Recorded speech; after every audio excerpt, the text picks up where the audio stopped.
Quer aprender a ter resultados como esse na internet sem precisar aparecer em vídeos no YouTube? Então clica no botão aqui embaixo, faz a sua inscrição no meu treinamento Ranqueamento de Vídeos no YouTube, o Pulo do Gato, que lá eu vou te ensinar tudo o que você precisa saber para trabalhar com o YouTube em vídeos onde você nem precisa aparecer. E aí pessoal, no vídeo de hoje do canal, os 10 nomes aí cotados para saírem do São Paulo em 2023, no mínimo 10, e acho que muitos vocês vão concordar. A situação de Ceni fica, não fica e tudo mais. E os jogos que restam para o São Paulo no Brasileirão. E quanto o São Paulo precisa pontuar para conseguir uma vaga no G8 para a pré-Libertadores. Então vamos embora para o vídeo. E aí começaram o trabalho, depois dessa derrota na final, o trabalho de preparação para a próxima partida. O São Paulo já tem jogo na quinta-feira contra o América Mineiro pelo Campeonato Brasileiro. André Anderson, que estava com dores no pubis, participou normalmente da atividade. Nossa, o Gabriel Neves, que passou por um problema no joelho, e também o Arboleda, que passou por uma cirurgia no tornozelo, correram em volta do campo. O São Paulo vai aí se preparando para o jogo do Campeonato Brasileiro. O São Paulo 13º colocado com 37 pontos. Mas fora de campo, claro, já começa a preparação para a próxima temporada, 2023. O São Paulo ainda busca essa vaga na Conmebol Libertadores, então aí a situação indefinida sobre o calendário, também a questão financeira, mas claro, vai pensando na próxima temporada. Muitos jogadores podem sair do São Paulo. O Éder, o atacante que fez 6 gols nessa passagem dele pelo São Paulo, deve estar de saída. Jogadores experientes, o Miranda e o Rafinha também podem sair. Igor Gomes e Luizão, que tem propostas do exterior, também podem sair. O São Paulo também tenta a renovação de contrato com o Reinaldo, está complicada, então realmente uma situação de reformulação do São Paulo para a próxima temporada. E claro, todas as atenções voltadas às declarações do Rogério Ceni, que tem dito que pode deixar o clube. A gente ouviu ele falando que depois da derrota na final da Sul-Americana, ele falando que vai analisar com muita calma essa situação. O que a gente pode apurar aqui nos bastidores é que os próximos jogos do São Paulo, esse final de Campeonato Brasileiro, vai ser decisivo na permanência ou não do Rogério no São Paulo. Pensando na próxima temporada também, as movimentações dos bastidores do São Paulo também influenciam nessa permanência ou não do Rogério. O fato é que o São Paulo então está nessa 13ª colocação, tem um longo caminho rumo a uma vaga na próxima edição da Conmebol Libertadores, está a 10 pontos do G6 do Atlético Paranaense. Caso seja G8 no Campeonato Brasileiro, a zona de classificação para a Libertadores, São Paulo está a 5 pontos justamente do América Mineiro, o próximo adversário no Campeonato Brasileiro. Luciano. Exatamente, Luciano. Vale lembrar que São Paulo também está a 7 pontos da zona de rebaixamento do Campeonato Brasileiro.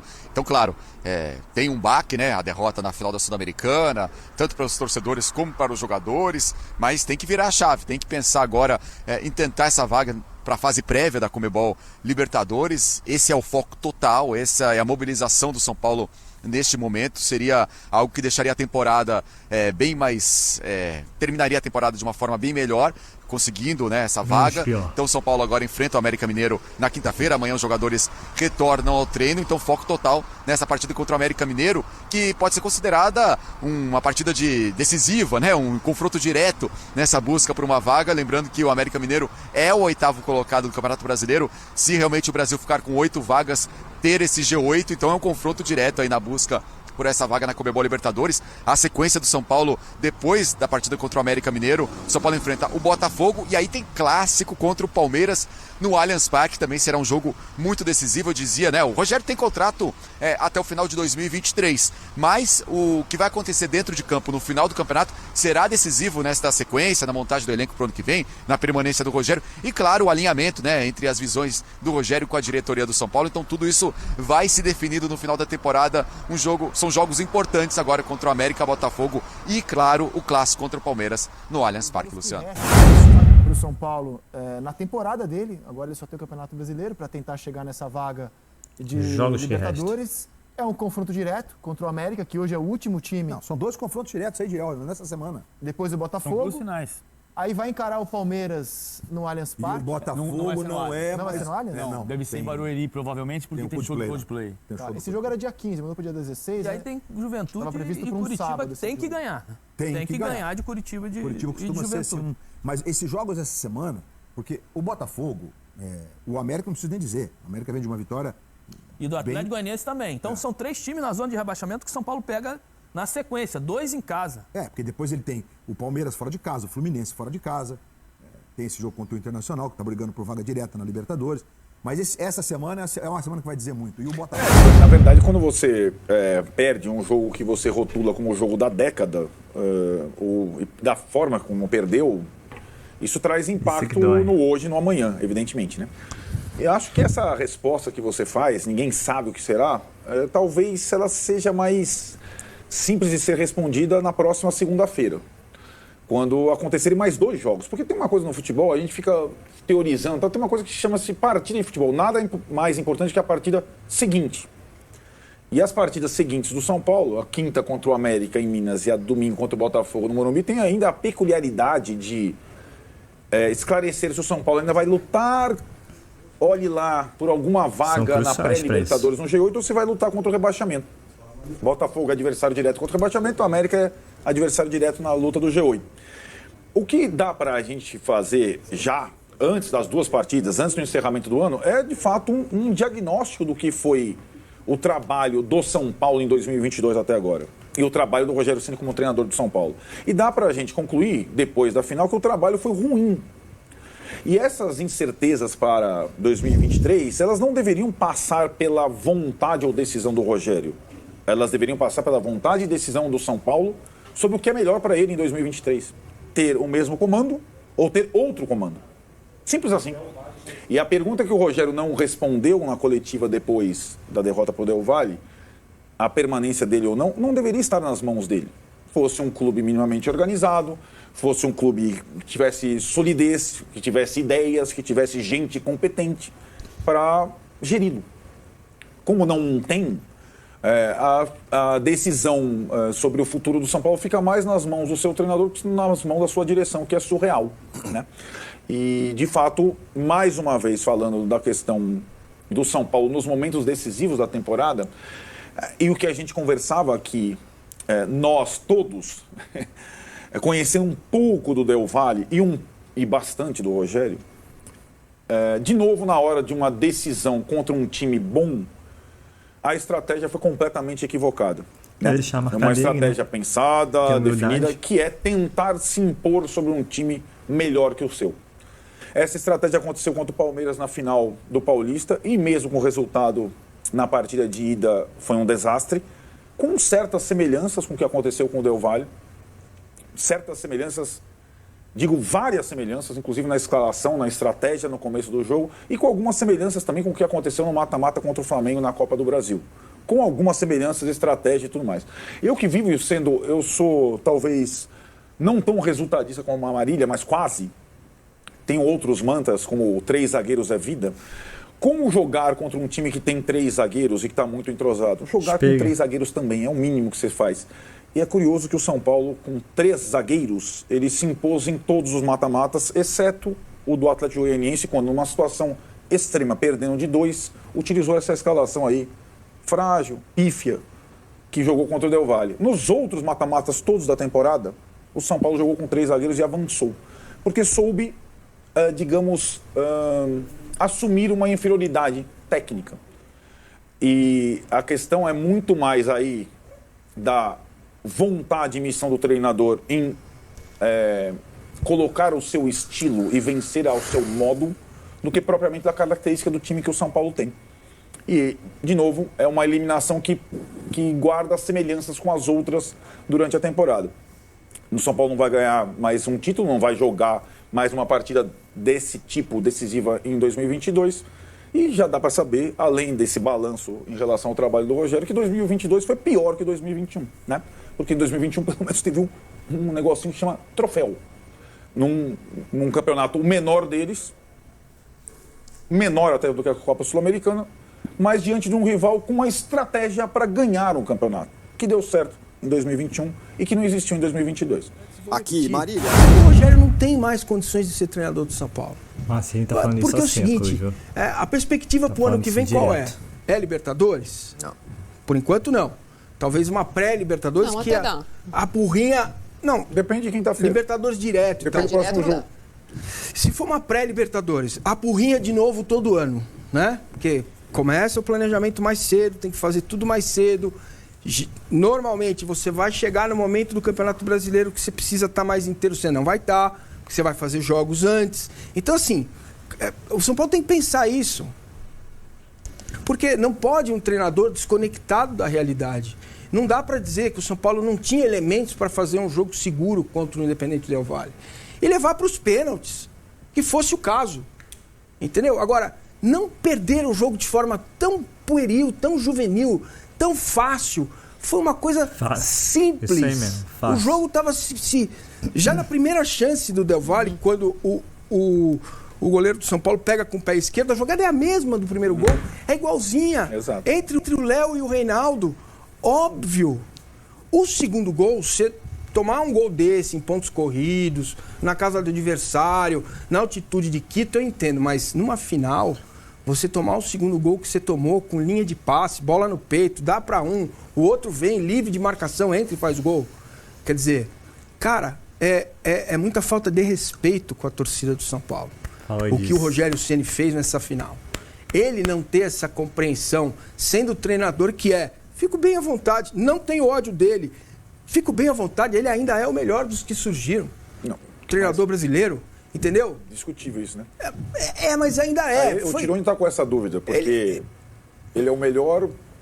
Por quê? Ele consegue fazer os times jogarem. Ele foi campeão com o Flamengo, ele foi campeão com o Fortaleza. Qual outro que surgiu conseguiu?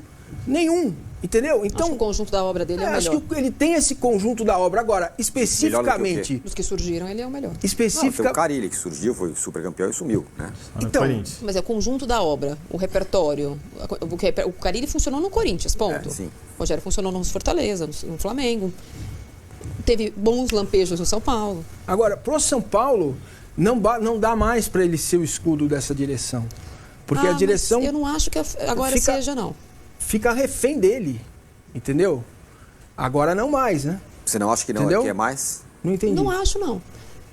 Não acho que ele é escudo para essa diretoria, não. Ele não funciona assim, ao contrário. Ele é o primeiro a tirar a pedra na diretoria. Então, mas a diretoria ao mesmo tempo renova o contrato do cara antes. E aí, enquanto tá dando golpe, etc e tal, tá todo mundo olhando pro Rogério. Isso aí é outra coisa. Então, mas tem essa... mas nesse aspecto, né? Mas não tenho, você não tem mas dúvida. a conversa, e é esse, eu sempre defendi isso.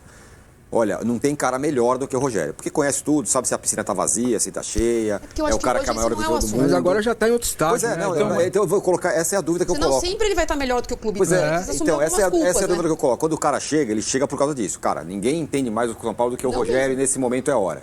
Só que aí o negócio vira. É o que o Bacinha tá falando, ele não tem mais condição de treinar o São Paulo, talvez por ser o São Paulo. É bem interessante essa questão, porque a gente traz coisas além do treinador, o Rogério, sempre que a gente fala dele, ainda mais quando ele treina o São Paulo. E aí, ele talvez seja o melhor indicado por conhecer o clube, a estrutura, a história e tudo mais. Mas não o mais indicado para comandar um time. Um time específico. Esse elenco. Esse elenco, ou qualquer elenco. Ou essa camisa. O que eu estou querendo dizer é o seguinte: São Paulo. O Rogério talvez fosse hoje mais indicado para ter um cargo administrativo no São Paulo que ser treinador do time de futebol do São Paulo. Eita. E o compreender o momento do clube, o jejum, o que faz a diretoria, como você elogiou, ou a torcida, de atravessar lá o país e ter que voltar sem a taça, tudo isso ele tem a compreensão. Só que as atitudes dele comandando o time, elas vão contra o atual momento do São Paulo. Bora falar agora a respeito do São Paulo. Quem não fica no São Paulo para 2023? E eu posso garantir para vocês que a reformulação será grande, especialmente depois do vice-campeonato, a perda do título da Sul-Americana. 10 atletas têm seu futuro mais ou menos indefinido. São eles: Igor Gomes e Luizão. Esses caras o São Paulo gostaria que ficassem, esses estão fora. Por opção dos jogadores, Luizão tem contrato até 30 de janeiro, o Igor Gomes tem contrato até 30 de março. O São Paulo já fez várias propostas de renovação, ambos recusaram, e ele já tem, parece, acordos prévios, verbais, com clubes do exterior para ir embora sem render qualquer centavo ao timão. Outros 2 atletas, esses certos que também não ficam, assim como Igor Gomes e Luizão, são o atacante Éder, que ganha 700 mil por mês. Era pro Éder já ter deixado o São Paulo na virada de 21 para 22, o Rogério resolveu dar mais uma chance. Não vale a pena manter um cara que ganha 700 mil por mês e a reserva só 7 gols na temporada. Andrés Colorado, volante pedido pelo Rogério Ceni, tem contrato de empréstimo até dezembro, será devolvido, chance zero de permanecer para o próximo ano. Já o André Anderson, ele pertence a Lazio e está emprestado até metade do ano que vem. Se o São Paulo conseguir, o André Anderson será devolvido a Lazio. Só que para isso o tricolor vai precisar convencer os italianos a antecipar o fim do vínculo. Caso contrário, o André permanece meio que contra a vontade dos dirigentes do São Paulo. Outros 3 casos aí mais especiais. Rafinha, Miranda e Reinaldo. Os 3 veteranos não têm conseguido ser titulares com enorme frequência. Por exemplo, na final da Sul-Americana, só o Reinaldo entre esses 3 jogou. Eles têm vínculo até 31 de dezembro. O São Paulo cogitava renovar com ambos, ou com os 3, caso fosse campeão da Sul-Americana e tivesse vaga na Libertadores da América. Os caras custam alto. Rafinha custa 400 mil, o Reinaldo custa mais 400 mil e o Miranda fatura R$500 mil. A gente está falando com esses 3 de 1.300.000 para jogadores que não são protagonistas do São Paulo. E a grande discussão vai ser se renova-se ou não o contrato com esses 3. Talvez dependa de como é que o São Paulo termine essa temporada, nesses 10 jogos que restam, se o São Paulo terá vaga na pré-Libertadores e como é que esses caras vão terminar. Se eles terminarem jogando bem em alta, podem até ter uma renovação do contrato, talvez em cifras inferiores. Caso contrário, serão convidados a buscar outros clubes. Para fechar, zagueiro Valse, formado nas categorias de base, contrato também até 31 de dezembro. O caso dele é um pouco especial, se recupera de 2 cirurgias no joelho. São Paulo deve estender esse contrato de forma automática para que o Valse tenha a oportunidade de se recuperar e aí depois, se não conseguir jogar no São Paulo, vai ser liberado. E o último, Gabriel Neves. Ele é dono dos direitos econômicos dele e emprestou para o São Paulo até dezembro ao custo de $300 mil. Ficou combinado que o São Paulo vai comprá-lo em definitivo $1.700.000. Resta saber se a derrota para o Independente Del Valle não vai alterar esses planos. A promessa feita recentemente pelos dirigentes do São Paulo ao atleta e seu empresário é de que o jogador seria comprado em longas parcelas. Pessoal, começando a falar aí de São Paulo, de brasileiro e vaga para Libertadores. O São Paulo precisa conseguir aí na faixa de 57% dos pontos disputados. O São Paulo vai disputar 30 pontos, são 10 jogos. O São Paulo tem um jogo a menos do que todos os demais times. São Paulo tem aproveitamento hoje de 44%. E então, somando os pontos que tem hoje, 37, teria que conseguir no mínimo 17 para conseguir uma pontuação aí, para conseguir a 8ª posição, que em média é essa. Mais que isso, pode até pintar algo mais, menos que isso. Improvável que consiga a vaga para pré-Libertadores. Lembrando que vai virar G8 porque vaguinha na Copa do Brasil entre Flamengo e Corinthians, que estão mais à frente, e também Libertadores, que tem Atlético Paranaense e Flamengo também, que fazem parte do G8. Então vai aumentar em 2 números, e o São Paulo tem uma tabela nada fora do comum. Lembrando que o jogo contra o Palmeiras e contra o PVC vai ser no Arena Barueri, em vez do Allianz. Acho uma boa notícia, mas tudo depende desses 2 primeiros jogos contra o América e Botafogo. Ambos confrontos diretos, o Botafogo perdeu para o Palmeiras agora em casa. E o América, o Mancini falou que está na hora do América ganhar do São Paulo, já mandou essa real. Está até nos veículos da imprensa. E vamos ver como é que o São Paulo vai chegar nesse jogo contra o América, que é em Minas, e depois no jogo contra o Botafogo. Até para ver também, acho que a torcida vai apoiar, porque a torcida do São Paulo abraçou o time de uma maneira que também o São Paulo só está chegando onde chegou por causa da torcida. E realmente, o que aconteceu na Sul-Americana é de respeito ao torcedor, né? Mas isso é uma conversa que a gente já tocou. E vamos ver aí, vamos ver. Ainda são 10 jogos e por que não a vaga na Libertadores? Ah, mas vai para a Libertadores e passar vexame no ano que vem? Vamos primeiro tentar terminar esse ano da melhor maneira possível e aí a gente espera que o São Paulo consiga se organizar minimamente para contratar peças para poder acabar com essas necessidades, como um goleiro para ser titular, um atacante de velocidade, um meio-campista que sabe o que fazer com a bola e outras necessidades que a equipe tem. Agora, se você tirar o salário do Éder, que é 700 mil, o salário de Rafinha, Miranda, por exemplo, e Reinaldo, você já está falando uma economia de R$2 milhões. R$2 milhões é para trazer no mínimo 2 muito bons jogadores, não dá não, no futebol brasileiro? Dá. Agora, também cabe ao scout, a comissão técnica, dar uma pesquisada maior, né? Não para de repetir. O Independente Del Valle encontrou o Lautaro Martins, sempre erro o sobrenome dele, o Lautaro Dias, na 2ª divisão do campeonato argentino e contratou em abril. Olha o atacante que o cara é. Não é possível que ninguém esteja vendo esses torneios da América do Sul. Melhor do que trazer medalhão, mais barato, ainda com potencial de venda, que o cara é jovem, gente. Só o cara lá na frente não dá. Tudo bem que pipocou, não foi bem na final, mas ainda briga, né? Porque o Luciano realmente, alguém colocou aí no vídeo que nem apareceu no jogo, né? Ele e muitos outros mais. Fábio Maia sentiu, Diego Costa sentiu, Léo sentiu, Igor Vinícius sentiu. Espero que eu não tenha esquecido ninguém, mas o time com o São Paulo como um todo foi horroroso. E o Rogério Ceni tem que rever a tática dele aí para jogos finais, né? Não dá. Joga com 3 zagueiros, espega. Tem outras opções, o Rogério quer sempre propor. Vamos um passo de cada vez. Essa equipe também está preparada para propor todo o jogo. Jogar no Morumbi com a torcida é uma coisa, fora dele é outra. Mas é isso. São Paulo já vai começando a mexer seus pauzinhos aí para a temporada de 2023. Com relação ao Valse, deve estar renovando por mais 2 anos, salário de 80 mil, vai aumentar de 50 para 80. O Reinaldo tem interesses aí de Grêmio e Fluminense. Rafinha e Miranda tem bom laço, né? Afinidade com Curitiba, clube que os revelou. Então, assim, o São Paulo começa a fazer um desenho para 2023. Agora o Rogério Ceni tem que decidir, né? Se vai ou se fica. Mas acho que ele só vai decidir isso lá para o final do Brasileiro, quando o São Paulo souber qual vai ser o 2023 dele. Se vai ser novamente na Sul-Americana ou disputando uma pré-Libertadores. Lembrando que se o São Paulo for para uma pré-Libertadores, o ano começa bem mais cedo. Já em final de janeiro já começa os 2 primeiros jogos, passando tem mais uma fase da pré-Libertadores, para depois aí sim ir para a fase de grupos da Libertadores. Mas com essa equipe que tá, não dá nem para fazer cosquinha na Libertadores, né?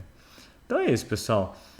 A imprensa é especializada ainda debatendo sobre o futuro do São Paulo, sobre principalmente qual será o futuro de Rogério Ceni e as perspectivas para o tricolor, tanto nesse fim de Campeonato Brasileiro quanto para a temporada de 2023. E você? O que você espera do São Paulo até o fim desse ano? E o que esperar para 2023? Então é isso, pessoal. Eu sou Marcelo Mazorra do canal Mazorra SPFC.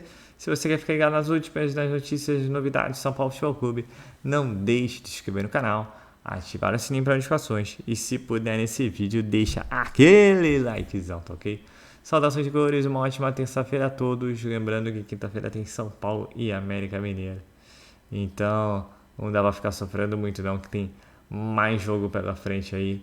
E o São Paulo tem que, inicialmente, brigar para pontuar, chegar aos 45, fugir dessa zona aí do rebaixamento de vez. E aí, se deixar, quem sabe aí, melhorar sua pontuação e disputar uma Libertadores no que vem. Então é isso, pessoal. Até a próxima e valeu! Quer aprender a ter resultados como esse na internet sem precisar aparecer em vídeos no YouTube? Então clica no botão aqui embaixo, faz a sua inscrição no meu treinamento Ranqueamento de Vídeos no YouTube, o Pulo do Gato, que lá eu vou te ensinar tudo que você precisa saber para trabalhar com o YouTube em vídeos onde você nem precisa aparecer.